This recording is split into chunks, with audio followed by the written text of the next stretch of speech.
अजित पवार यांनी अमित शहा यांची भेट घेतली आहे। संसद भवनामध्ये अमित शहा या आणि अजित पवार या दोघांचीही भेट झालेली आहे। मंत्रिमंडळ विस्ताराच्या पार्श्वभूमीवर दोन्ही नेत्यांची भेट झाल्याचं कळतंय। संसद भवनात अमित शहा यांची भेट घेण्यात आलेली आहे।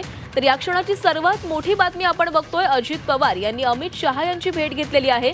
संसद परिसरामध्ये अमित शहा यांची भेट घेण्यात आलेली आहे। संसद भवनात अजित पवार आणि अमित शहा या दोन्ही नेत्यांची बैठक झाली आहे। मंत्रिमंडळ विस्ताराच्या पार्श्वभूमीवर ही भेट झाल्याचं कळतंय। तर या संदर्भात अधिकची अपडेट्स घेऊयात आमचे प्रतिनिधी उर्वशी खोना यांच्याकडनं। उर्वशी, अजित पवार आणि अमित शहा यांची भेट झाल्याचं कळतंय।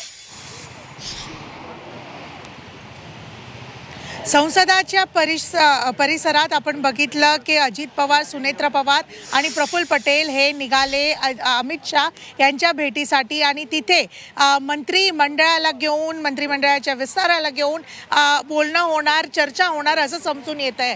नेमकं काय आहे प्लॅन ए, प्लॅन बी अजित पवारांकडून, त्यालाही घेऊन चर्चा होणार आहे असं समजून येत आहे। ही भेट जी झाली आहे ती खूप महत्त्वपूर्ण आहे, कारण की एका ठिकाणी जिथे 16 डिसेंबरला अधिवेशन आहे तिथे 14 डिसेंबरला विस्तार होणार का असा एक प्रश्न जो होता त्याला घेऊन अजित पवार स्वतः बोललेले की कदाचित 14 तारखेला जे आहे मंत्रिमंडळ विस्तार होणार हे त्यांनी स्वतःने सांगितलं आणि त्यालाच घेऊन ते अमित शहा यांना भेट देणार आहेत, भेटी जाणार आहेत असं त्यांनी सांगितलं। मात्र आता संसदेत ते पोहोचले आहेत, अमित शहा यांना भेटही दिली आहे आणि ही भेट मागच्या 10 मिनिटांपासून सुरू आहे।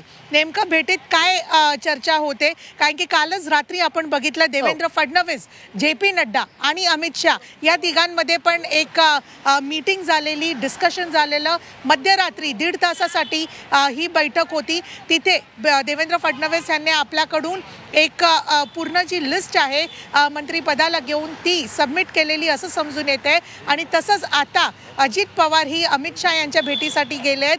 खूप महत्त्वाची ही भेट आहे असं समजून येत आहे। काहीच वेळापूर्वी अजित पवार यांनी आपला दिवस याची सुरुवात जी केली आहे ती म्हणजे 6 जनपद इथे येऊन जिथे शरद पवार यांना ते भेटले।